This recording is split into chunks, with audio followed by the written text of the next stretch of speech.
There's a cold that seeps deeper than any winter chill, the cold of a heart trying to mend after love has left. I, Emma, found myself trapped in such frost after a decade-long marriage crumbled like a house of cards. Yet, just as snow covers old scars and reveals a fresh canvas, the attic of our old home whispered promises of long-forgotten memories. But what I stumbled upon wasn't just remnants of the past. There were hints, whispers of secrets my husband might have harbored. The discovery of an innocent child's drawing, coupled with an unfamiliar address, set me on an unexpected journey that Christmas Eve. Would the road lead me to answers or deeper into a maze of confounding questions? Journey with me through a tale of Christmases past, where each revelation brings new questions, and every answer redefines what family, love, and trust truly mean. Dive into a story that blends the melancholy of memories with the hopeful heartbeat of new beginnings. So, my name is Emma, and this is my story. The snow-laden streets were a stark reminder of the times I had cherished most. The Christmas season, a time when everything seemed magical and every moment was filled with laughter. But this year, the joyous festival felt like a cruel joke. 10 years of togetherness, of building traditions, decorating the tree, and sharing gifts were now mere memories. I can't do this, I whispered to myself as I paced around my living room. Everywhere I looked, there were remnants of our love. From the half-assembled Christmas tree, our project left undone, to the untouched ornaments that we had collected over the years. Each item was a cruel reminder of the gaping hole in my heart. I remembered our last argument. I could still feel the sting of his words, the cold detachment in his eyes when he'd said, "Emma, I don't want children. I've never wanted them." I recalled the countless nights I'd cried, wondering why the universe had played such a cruel trick on me. Why had it bound me to a man who couldn't share my dream of having a family? Shaking the painful memories away, I decided to divert my attention. The attic, I thought. I hadn't been up there in years. Maybe rummaging through old belongings would distract me, give me a respite, even if for a few hours. With each step up the old wooden staircase, I felt the weight of my emotions getting heavier. The attic was dimly lit, the weak winter sun seeping through a small window. Dust hung in the air, dancing with the rays of light, a testament to the long time that had passed since anyone had visited this space. As I shuffled through old boxes, yearbooks, and forgotten memorabilia, my eyes landed on a familiar box. Its ornate design and meticulous wrapping were hard to forget. This was our box, the box where we kept all the gifts we'd exchanged over the years. Hesitating for a moment, I pondered whether opening it was a good idea, but something compelled me to reach out and lift the lid. Inside, memories came flooding back. There was the leather journal I'd gifted him on our first anniversary, the engraved pen I'd bought on our trip to Venice, and then there were the gifts he'd given me, the silver locket, the beautiful hand-painted scarf, the numerous letters filled with promises and dreams. But what caught my eye was a sealed envelope, addressed to me but never given. My hands trembled as I picked it up. The weight of the envelope suggested there was more than just a letter inside. My heart raced. Why had he never given it to me? What secrets did it hold? I decided to read the letter later, when I was more composed. For now, I continued to immerse myself in the memories, the emotions, the raw pain, and the unfulfilled dreams.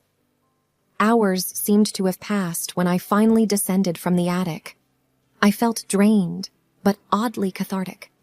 The letter was now burning a hole in my pocket. My curiosity piqued. Tonight, I'd unravel its mysteries. Little did I know that it would change everything. The setting sun cast a golden hue over my room. I sat on my bed, the envelope in my hand. What could it be? I pondered. I carefully opened it, and as I did, an old photograph slipped out, showing us from our early days, laughing and carefree. The note accompanying it read, "Emma, I know we've been through tough times, and our dreams have always been different, but every time I look at this picture, I'm reminded of our love. And while I might not want children, I've always wanted you. I hope you understand someday. Merry Christmas." The words struck me like a bolt of lightning. Tears welled up in my eyes, and I felt a tidal wave of emotions. Maybe there was more to our story than just unfulfilled dreams. Maybe, just maybe, our love story deserved another chance. The picture was quaint, drawn in crayons with the innocent imperfections only a child could render.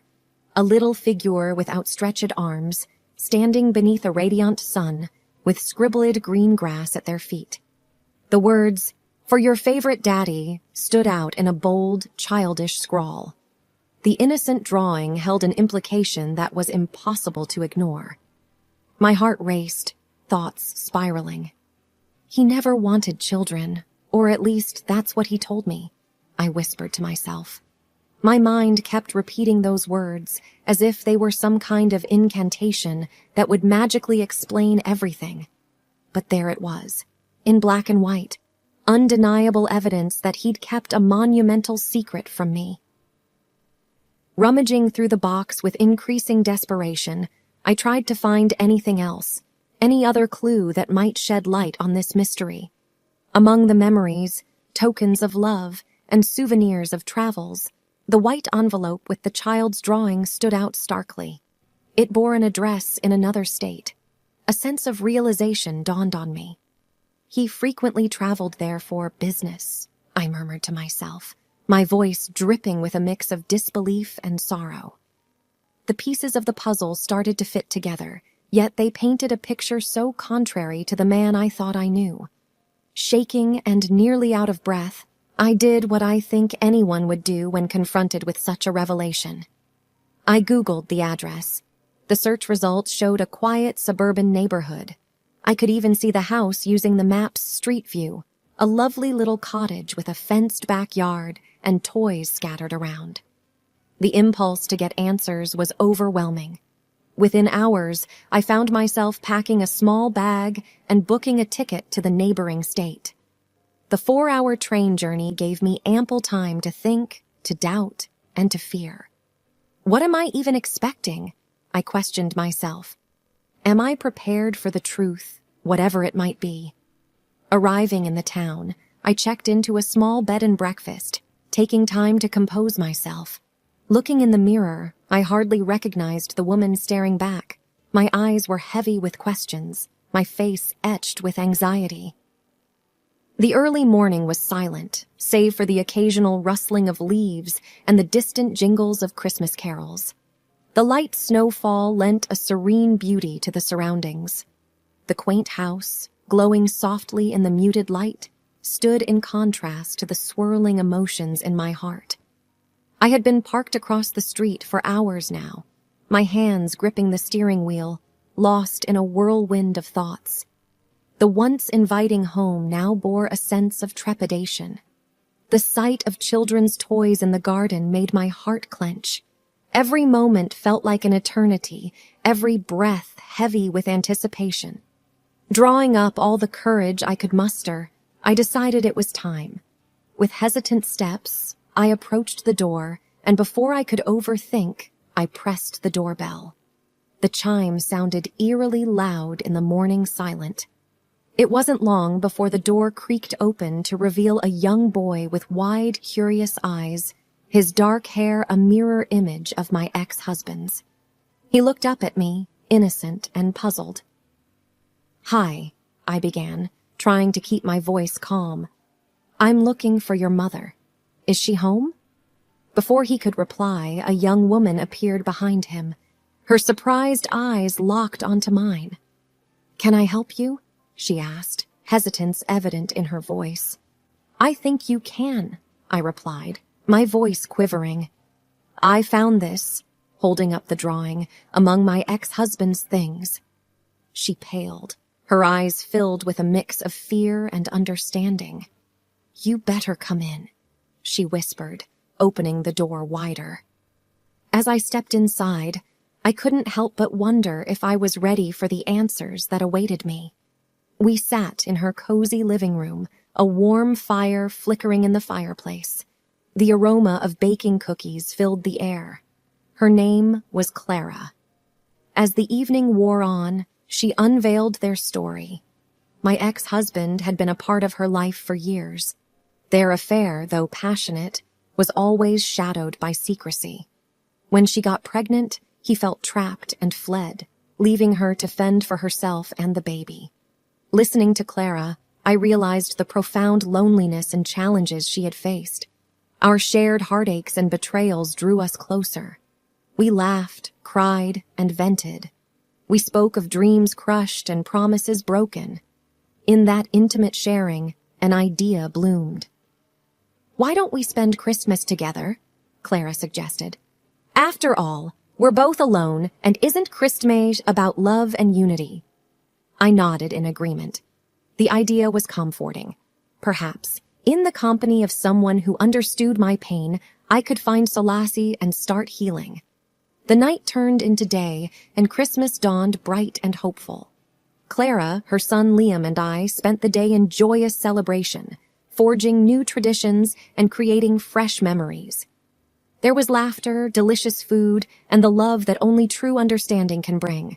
Months turned into years. The bond that started that Christmas Eve grew stronger.